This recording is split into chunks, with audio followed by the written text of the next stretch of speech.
Welcome back. You're still watching World Insight, coming to you live from Beijing. I'm Tian Wei. The United States pulls out of the Intermediate-Range Nuclear Forces Treaty today on August the 2nd, arguing it needs to make its own warheads to deter Moscow. That's after accusing Russia of building a new medium-range missile that NATO says violates the INF. Moscow insists it is fully compliant with the treaty. For his part, United Nations Secretary-General Antonio Guterres lost no time sounding the alarm, warning the world will lose an invaluable break on nuclear war with the end of the INF.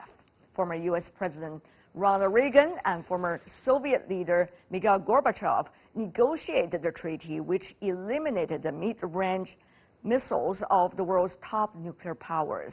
Experts say the treaty's breakdown is of grave concern because medium-range rockets could enable the launch of a nuclear attack at very short notice.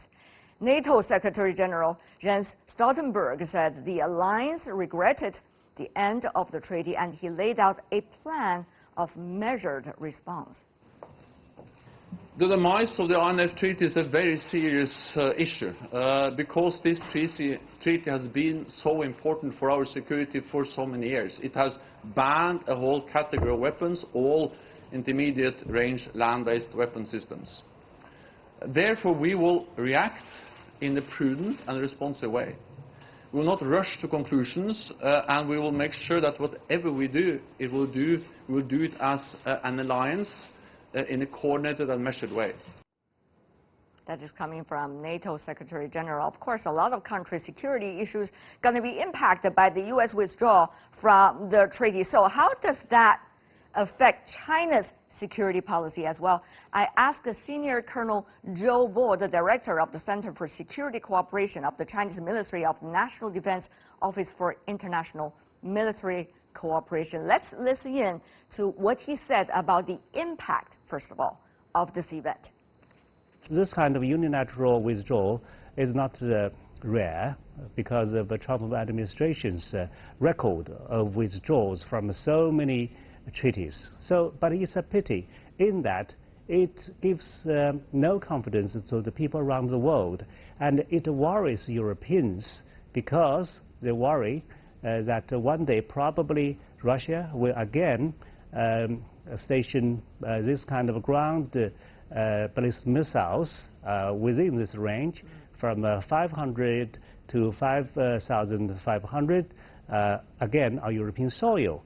And it even worries about Japan and South Korea, because there was an allegation that the United States want to withdraw because they want to put all these weapons in South Korea and in Japan. But you know, Senior Colonel Zhou, the United States has been accusing Russia of violating unilaterally the treaty first before the U.S. has decided to do the same. What do you say about that accusation? Both of them point fingers at each other and raise examples. We are just outsiders. We just cannot say for sure who is right, who is wrong. But should there be a problem, why can't you just go and verify it? At least Russians have tabled the very missile mentioned by the United States and asked the U.S. to go for inspection. The U.S. and its allies refused to go there. At least they have to show such a gesture. Or are we going to see the chaotic situation between the two biggest nuclear powers so far? It's about confidence of the people for the safety of the world. It's about the future of New START Treaty, which has to be renewed from 2021 if people have to do it. But right now, it's a big question as to whether, again, United States or Russia will renew it or not. And the most funny thing is, of all these chaotic situation, they put China as a player to be involved in future nuclear disarmament, which actually was tailor-made for these two countries. Interesting, because you were also, as far as I know, participating earlier in a panel discussion with your American and Russian colleagues. You were sitting in the middle between the two, and obviously that seems to be where China was caught in between. But exactly what is China's position about this? What will be China's role in a way, Senior Colonel Zhou? Well, first of all, if you are talking about INF, I would say with full confidence, because this is a bilateral treaty, why should China be involved? Well, so China said, no, no, no, we're not going to be part of that or in any discussion related to it. Well, let me raise a very interesting example. In the answer provided by the spokesman of the Ministry of Defense in China, he provided an answer that is the shortest in the history of any remarks by the ministry. When asked whether China would join in any multilateral nuclear disarmament with Russia and the United States, he just said, not at all, in 3 words. Yeah, because, well, but however, it does not mean that China is not engaged in multilateral nuclear disarmament. China is very much positive in this regard, because, I give you examples. After Indo-Pakistan's nuclear test in 1998, it is at China's proposal, actually China and the United States have agreed to detarget their nuclear weapons at each other. And then it is at China's proposal, the 5 nuclear powers have reached such kind of agreement. And then China again tabled no first use proposal to the other 4 nuclear powers, but only Russia accepted that, as I mentioned before. So it is, with all these efforts, China wishes that, first of all, the United States and Russia should drastically reduce the nuclear weapons stockpile, because that accounts for 90% of the nuclear weapons. So how many nuclear warheads do we still have now? If SIPRI is right, we have nearly 14,000 nuclear warheads. And still, Russia and the United States have 90% of nuclear weapons. So for others to be encouraged in this process, how can it be possible if these 2 countries that have the largest nuclear arsenal refuse to reduce their nuclear arsenals and would ask you to come in for such a negotiation?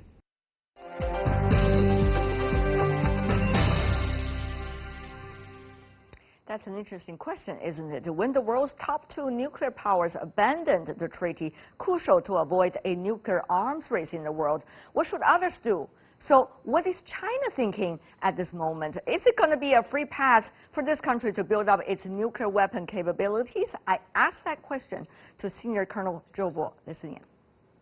So, Senior Colonel Zhou, you're saying let's just wait for the collapse of the overall nuclear safety situation of the world. Is that what you're saying? No. My argument is those countries, actually United States and Russia, who have the largest stockpile of nuclear weapons, have primary responsibility to drastically reduce their nuclear weapons until the day when others are happy to join in for eventual nuclear disarmament. But why would they do that? How would they have the incentive to do that? Well, yeah, that is a good question, because that suggests they are somewhat pessimistic for all good reasons. But now, I can tell you why I still have some confidence. If you look at the history of nuclear disarmament, at the Cold War peak, it is 65,000 nuclear warheads. Now we only have 14,000 nuclear warheads. So the nuclear weapons are already much reduced. And look at the people. The Iranians are still holding onto the agreement it made with 6 powers, although it threatens from time to time to withdraw from NPT. If you look at the Korean Peninsula, yes, there is no progress, but what has happened is exactly what China has suggested. The freeze for freeze.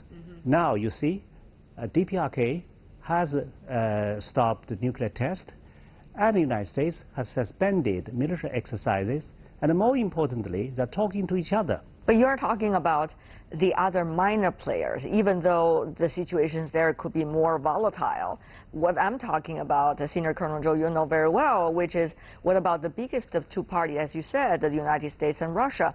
And China now with a runner-up position, not necessarily interested in involving this as long as the other parties are not acting. So which means we're facing a reality in the near future, the collapse of the overall system. Isn't that the reality? The system would not collapse because... Why not? Because I believe even we only have one example of United States using nuclear weapons against Japan, right? Even nowadays, very few countries, in spite of the policy, would talk about using nuclear weapons directly against any other countries. So although in terms of policy, they still would not relinquish the first use of nuclear weapons, but in reality, it would be very difficult. So yes, we have to ask these two countries to continue to reduce the nuclear weapons, but at the same time, we must maintain hopes. And these hopes are what I have mentioned, that probably from countries of, well, from China, for example. I'll give you an example. Why China? Because China now is taken by the United States as the primary competitors. So theoretically, China should really flex up muscle and change its policy, right? But China hasn't changed its policy on nuclear weapons. We still maintain the same policy, and from day one, we have been consistent with this policy. So from all these phenomena, from China's non-changing policy, from the fact that the United States and DPRK are talking, from the fact that Iranians are still holding, however reluctantly, to the deal, it gives people hope that one day we can still try, we must try hard to have this eventual nuclear disarmament, which is enshrined in NPT Treaty.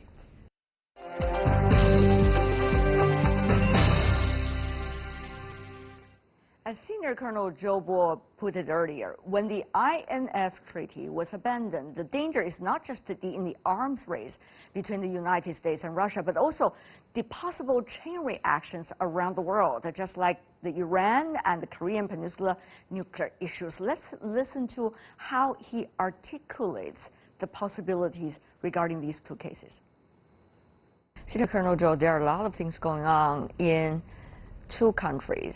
One is the DPRK, the other is Iran. Let's talk about Iran first. With the uncertainty involved in the JCPOA's future and also Iranian choices likely to be made as tension escalates in the region, how is the nuclear issue likely to define geopolitics once again on our map?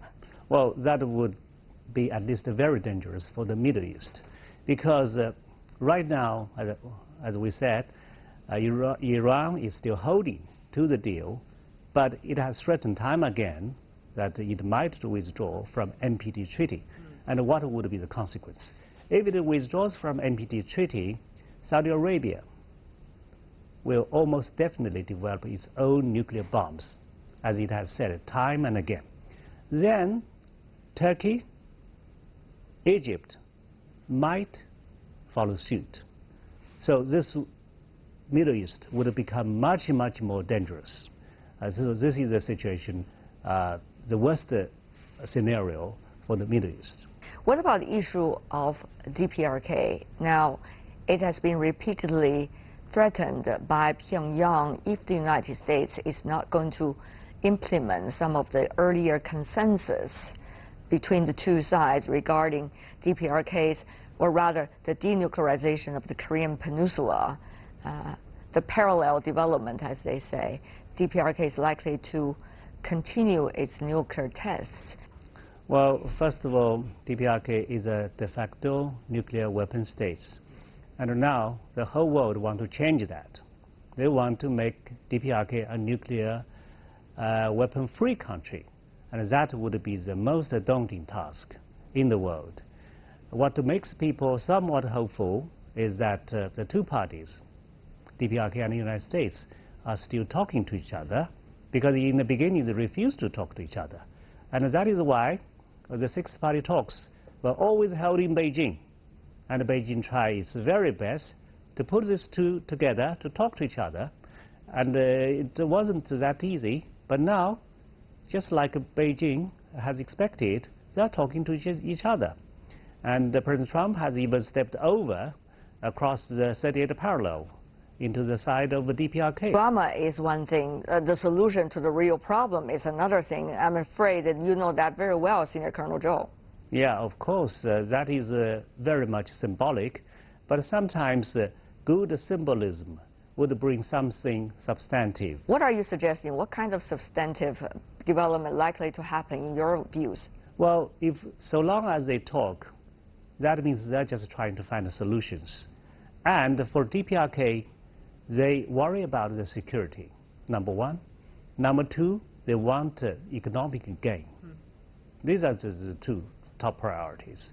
And for the United States, they, just like China, like all other countries, want to denuclearize the Korean Peninsula. The only thing is how to achieve that. I have some doubts, personally, about this kind of a CVID approach, because it is fine. Everybody agreed to it. We want a complete, verifiable, irresistible denuclearization. But the question is, if you put it as a kind of precondition, that would be very difficult for North Koreans to accept. Because that is the most difficult thing. How can you make the security guarantee? Like, it's almost make the objective as a precondition. If you work with each other toward that, and that is the final goal. And if you put it as a precondition, that is difficult. Senior Colonel Zhou, what a pleasure hearing your thoughts about all the latest involving some of the most dangerous issues of our world today. Thank you so much, Senior Colonel Zhou. Thank you. We appreciate it. Thank you.